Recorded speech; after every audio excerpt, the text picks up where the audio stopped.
وہ کہہ رہا تھا، بات تو اس کی بھی حقیقت تھی کہ ایمان والوں قبر حشر یہ سب سے بھاری سے بھاری ہے۔ قبر میں جائیں گے، سوال ہوں گے، اعمال ہوں گے، اگر جو ہے اعمال اچھے ہوئے سوال اچھے ہوں گے،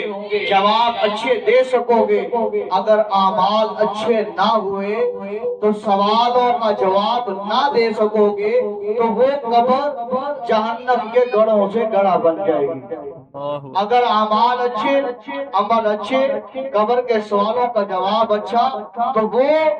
جو بظاہر منو بھٹی کے نیچے ہے، جو بظاہر جنگلات میں ہے، بیاباں میں ہے، فرمایا وہ حقیقی طور پر جنت کے باغوں میں سے باغ بن جاتا ہے۔ سب کہہ رہے تھے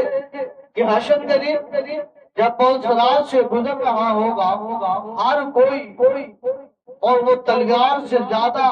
تیز، بال سے زیادہ باری، پل صراط جہاں سے سارے گزر رہے ہوں گے اور کٹ کر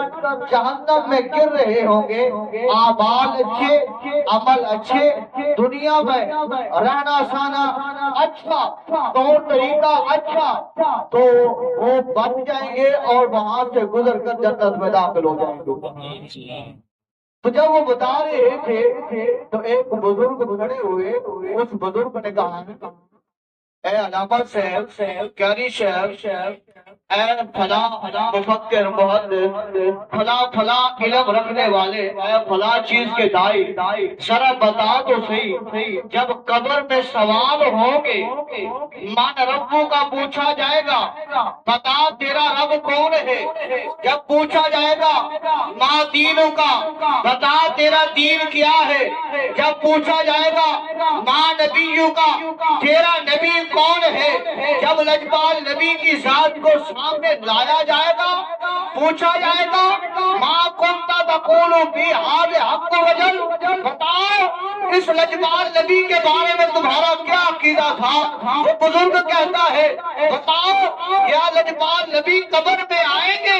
جب سوال ہو رہے ہوں گے آئیں گے، کہا بابا آئیں گے،